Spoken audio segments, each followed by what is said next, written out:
दोस्तों नमस्कार, मैं रमेश काला और आप देख रहे हो मेरा यूट्यूब चैनल लादूसर वाला। साथियों, आप लोगों के लिए बड़ी खबर आ चुकी है सफाई कर्मचारी की भर्ती। सब कुछ इसमें हम जानेंगे, क्या रहने वाला है, कितने पोस्ट हैं, कब आपको आवेदन करना है, कब तक करना है, आपकी नौकरी किस प्रकार से लगेगी, क्या क्या चाहिए, कितनी पोस्ट, सब कुछ इसमें हम जानेंगे। दिव्यांगजनों के लिए क्या है, इसमें क्या करना है उनको, वो स्पेशली इसमें हम जानेंगे। तो वीडियो लास्ट तक देखें, चैनल को सब्सक्राइब करके बेल आइकन को प्रेस कर लें।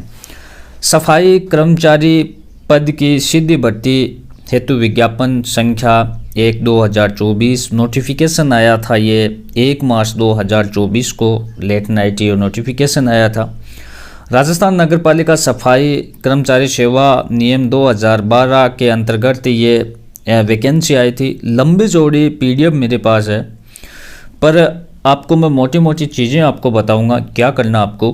कि विभाग द्वारा आवेदन प्रक्रिया है वो ऑनलाइन ली जाएगी और एसएसओ पोर्टल के माध्यम से ये फॉर्म भरा जाएगा। कुल मिलाकर ई मित्र पर चले जाना, फॉर्म लगाना है तो ऑनलाइन पोर्टल से संबंधित ये चीज़ें इसमें बताई गई है।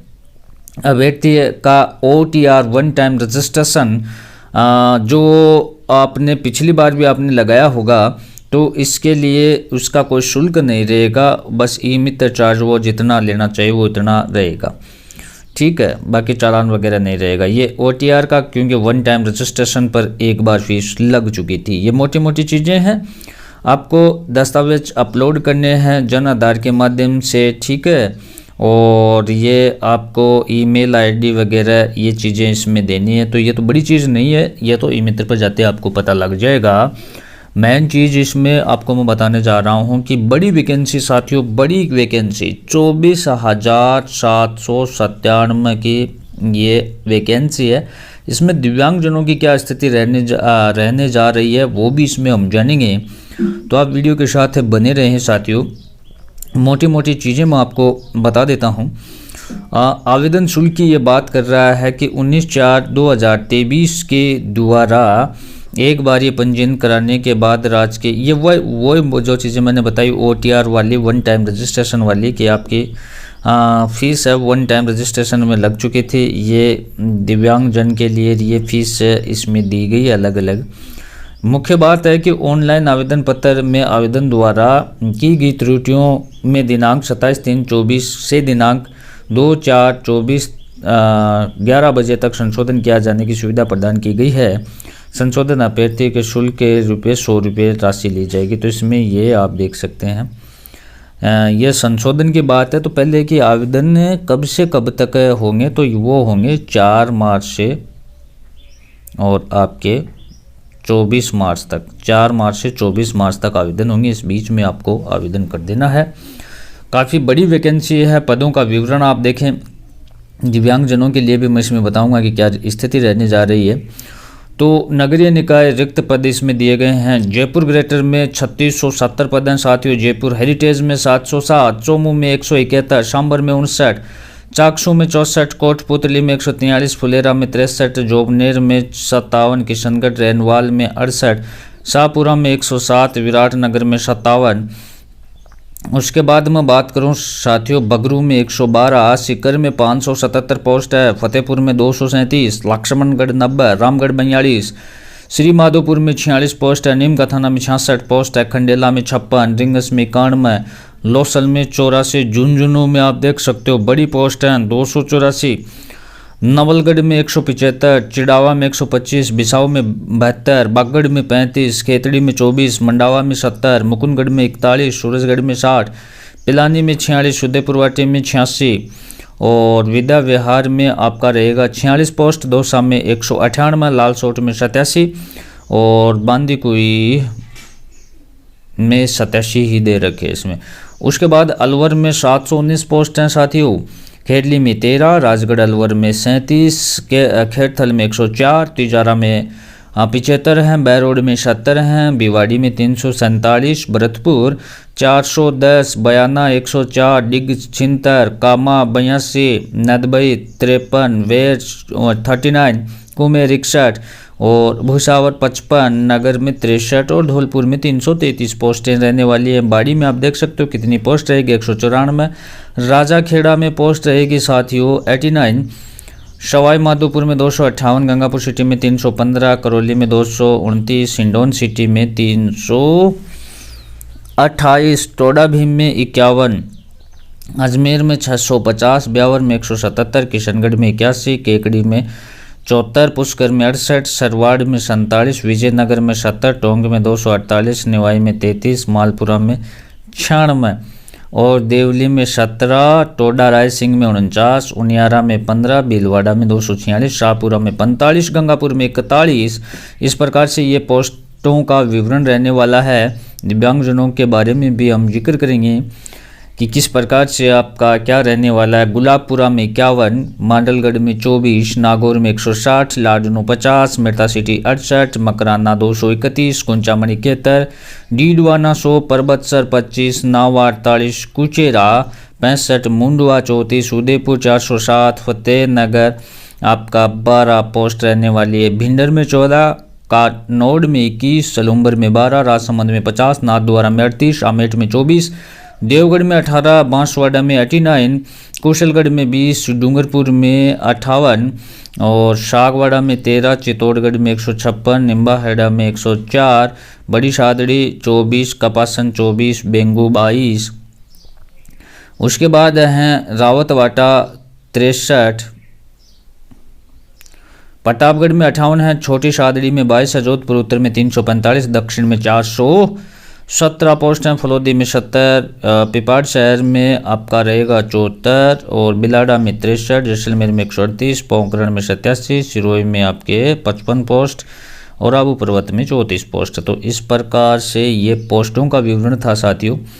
थोड़े और हैं देख लेते हैं। आबू रोड में 124, शिवगंज में 3 और पिंडवाड़ा में 23, पाली में 296, सोजत में 104, शादड़ी में 63, बाली में 25, तख्तगढ़ में 32, सुमेरपुर में 87, जैतारण में 64, खुंडाला फलाना में 55, नानी खुर्द में 55, जालोर में 98, सांचौर में 79, बिलमान में 65, बाड़मेर में 140, बालोतरा में 85, बीकानेर में 1037 काफ़ी पोस्टें हैं। देशनोक में 46, नोखा में 102, डूंगरगढ़ में 247 पोस्ट रहेंगी, श्रीगंगानगर में 306 और रायसिंह नगर में 13, गजसिंहपुर में 9, करणपुर में 30, अनूपगढ़ में 80, सादुल शहर में 20 हैं और सूरतगढ़ में 94, पदमपुर 24, केसरी सिंहपुर 16, हनुमानगढ़ 116। उसके बाद नौर में 11, पीलीबंगा 39, भादरा में 39, संगरिया में 47, राउतसर में 79, चूरू में 307, रतनगढ़ 104, 114, सुजानगढ़ में 303, सरदारसर में 193, राजगढ़ चूरू में भी इसमें दे रखी हैं एक शायद 112 कुछ ऐसे।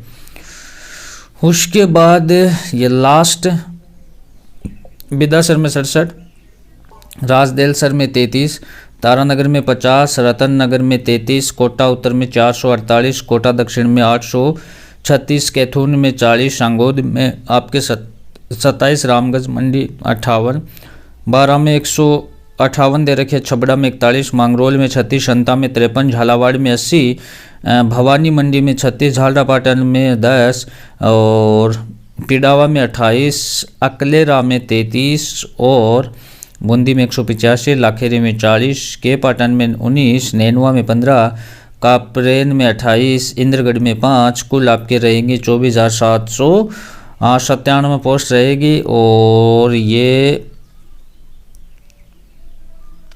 कुछ महत्वपूर्ण चीज़ें हैं कि महिला भूतपूर्व सैनिक उत्कृष्ट खिलाड़ी और विशेष योग्यजनों के लिए आरक्षण है वो हॉरिजेंटल रहेगा, क्षैतिज रहेगा, ठीक है जी। जो और वैकेंसियों में रहता है वही सिस्टम है।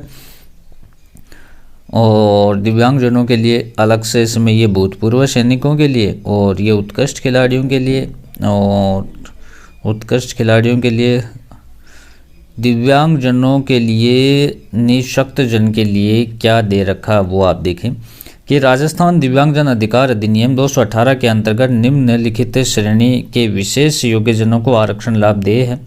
तो इसमें दिव्यांगजनों को आरक्षण दिया जा रहा है साथियों। दृष्टिबाधित और अल्प दृष्टिबाधित होना चाहिए, श्रवणबाधित होना चाहिए, सेरेब्रल पाल्सी होना चाहिए, या कुष्ठ रोग या बोनापन या एसिड पीड़ित मांसपेशियों के डिस्ट्रोफी सहित समझ चलन क्षमता उसमें हो सकती है। ऑटिज्म बौद्धिक निःशक्ता, लर्निंग निःशक्ता व मानसिक रुग्णता वाला हो सकता है। बहुविकलांगता हो सकती है, ग्रेड ए से द तक बढ़ने निःशक्ता का, श्रवण शक्ति का हो सकता है, हास दृष्टि का हो सकता है और दृष्टिबाधित हो सकता है।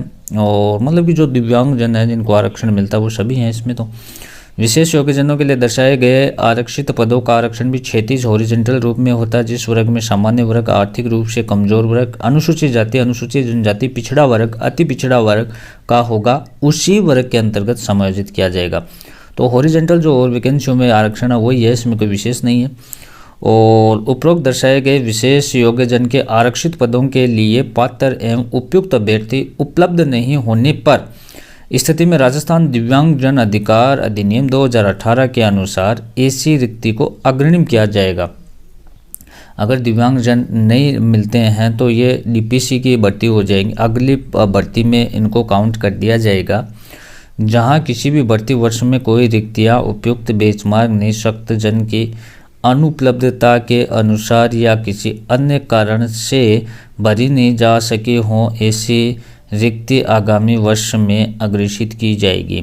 और यदि आगामी वर्ष में भी उपयुक्त बेंचमार्क निःशक्त जन उपलब्ध नहीं होता है तो उसे प्रथमतः निःशक्तता की निर्धारित विभिन्न श्रेणियों में अंतर परिवर्तित इंटरचेंजेज का भरा जाएगा। और यदि उस वर्ष में कोई निःशक्त उपलब्ध नहीं होता है तो निःशक्तता के लिए निःशक्त के अलावा व्यक्ति भरे जा सकें। ये देखो, ये तो वो है कि निःशक्त जन नहीं मिला तो अगली भर्ती में उसको भरेंगे, और अगली भर्ती में नहीं मिला तो फिर उससे दूसरे लोगों को लेंगे। ये नहीं है, निःशक्त काफ़ी मिलेंगे, तो ये तो स्थिति नहीं बनने वाली है। ठीक है। विशेष योग्यजन आवेदक ऑनलाइन एप्लीकेशन फॉर्म में यथा स्थान अपने वर्ग एवं विशेष योग्यजन की श्रेणी विशेष का अवश्य उल्लेख करें। और ऐसे आवेदक जो विशेष योग्यजन की श्रेणी में आते हैं उनकी विशेष योग्यजन होने के संबंध में सरकार दिव्यांगजन अधिकार अधिनियम 2018 के अनुसार समुचित सरकार द्वारा निर्धारित चिकित्सा प्राधिकारी के द्वारा प्रदत्त स्थायी विशेष योग्यजन प्रमाण पत्र परमानेंट डिसेबिलिटी सर्टिफिकेट में विशेष योग्यजन का स्पष्ट प्रमाण पत्र प्रस्तुत करना होगा। राजस्थान निःशक्तता व्यक्तियों के नियोजन नियम के अनुसार मेडिकल बोर्ड द्वारा प्रदत्त निःशक्तता विशेष योग्यजन का प्रमाण पत्र जो 40% या इससे अधिक विशेष योग्यजन होने पर भी आवेदक को विशेष योग्यजन हेतु आरक्षित पदों के लिए पात्र माना जाएगा। नेक्स्ट है अनुसूचित क्षेत्र के अभ्यर्थियों के लिए विशेष तो ये हम तो सिर्फ देख रहे थे आपके चरित्र प्रमाण पत्र। योग्यताएं आप देख ले क्या रहेगा कि आवेदनकर्ता राजस्थान का मूल निवासी होना चाहिए। सफाई कर्मचारी सीधी भर्ती पद हेतु योग्यता अभ्यर्थी को राज्य के किसी भी नगरीय निकाय केंद्र अथवा राज्य के किसी भी विभाग केंद्र अथवा राज्य सरकार के आदेशानुसार संस्थापित स्वायत्त शासी संस्था अर्ध सरकारी संस्थान में संवेदकों प्लेसमेंट एजेंसियों या निजी संस्थान जैसे कि स्कूलों कॉलेजों हॉस्पिटलों हॉस्टलों फैक्ट्रियों घर दुकानों मॉल या कोई अन्यत्र स्थानों पर नियमित रूप से सफाई कार्य करने का न्यूनतम 1 वर्ष का अनुभव प्रमाण पत्र आवेदन के अंतिम दिनांक तक आवश्यक है। विधवा एवं तलाकशुदा महिलाओं को प्राथमिकता इसमें दी जाएगी। साथ ही अनुभव प्रमाण पत्र फर्जी पाए जाने पर संबंधित आवेदक की नियुक्ति निरस्त करने पर अभ्यर्थी के विरुद्ध नियमानुसार कार्रवाई भी की जाएगी।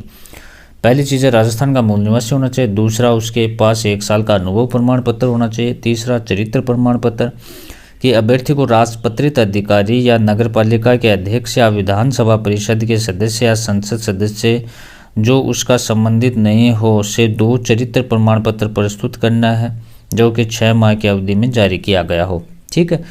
वेतनमान आप देखें कि राज्य सरकार द्वारा देय 7वें वेतन आयोग के अनुसार सफाई कर्मचारी का वेतन पे मैट्रिक्स लेवल फर्स्ट निर्धारित है। परिवीक्षा काल में मासिक नियत पारिश्रमिक राज्य सरकार के अनुसार देय होगा। राष्ट्रीयता देखेंगे, भारत का नागरिक हो, नेपाल का प्रजाजन हो या भूटान का प्रजाजन हो, ये चीज़ें। और आयु सीमा आप देख सकते हो कि सफाई कर्मचारी पद हेतु 1/1/25 को न्यूनतम 18 वर्ष और अधिकतम 40 वर्ष से कम वो होना चाहिए, ठीक है जी। और जो अभ्यर्थी विज्ञप्ति के अनुसार आयु सीमा में आते हैं, आयु सीमा में माना जाएगा, अधिकतम आयु सीमा में अन्य विशेष श्रेणियों में छूट भी दी गई। आयु सीमा के देखो आप, अनुसूचित जाति जनजाति को 5 वर्ष की, सामान्य वर्ग की महिला को 5 वर्ष की, अनुसूचित जाति जनजाति पिछड़ा वर्ग, आर्थिक रूप से कमजोर वर्ग महिला अभ्यर्थी, राजस्थान का मूल निवासी 10 वर्ष छूट है। और विधवा विच्छिन्न महिला के मामले में कोई भी आयु सीमा नहीं है, परित्याग विधवा वालों के। और यह दिव्यांगजनों को भी मिलेगी छूट, ऐसी बात नहीं, इसमें दे नहीं रखा है, बाकी नियम के अनुसार उनको भी छूट मिलेगी।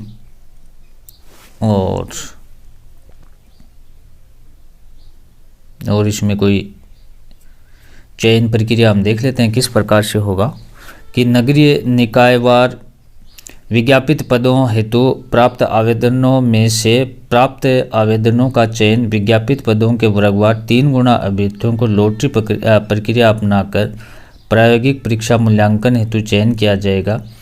प्रायोगिक परीक्षा हेतु इसमें ये कि मैं बता देता हूँ आपको कि 3 गुना अभ्यर्थी पहले लेंगे, उसका लॉटरी सिस्टम निकाला जाएगा। लॉटरी सिस्टम के बाद उसका प्रायोगिक कुछ प्रैक्टिकल लिया जाएगा सफाई वगैरह करवाकर, और फिर उसको पोस्टिंग दे दी जाएगी। तो इस प्रकार से ये पूरा सिस्टम रहेगा। और ये जैसा इस भर्ती में था मैंने आपको सब कुछ बता दिया। अगर आपका कोई सवाल है तो कमेंट करके आप पूछ सकते हो। इस वीडियो को ज़्यादा से ज़्यादा शेयर करें, चैनल को सब्सक्राइब ज़रूर करें। धन्यवाद साथियों।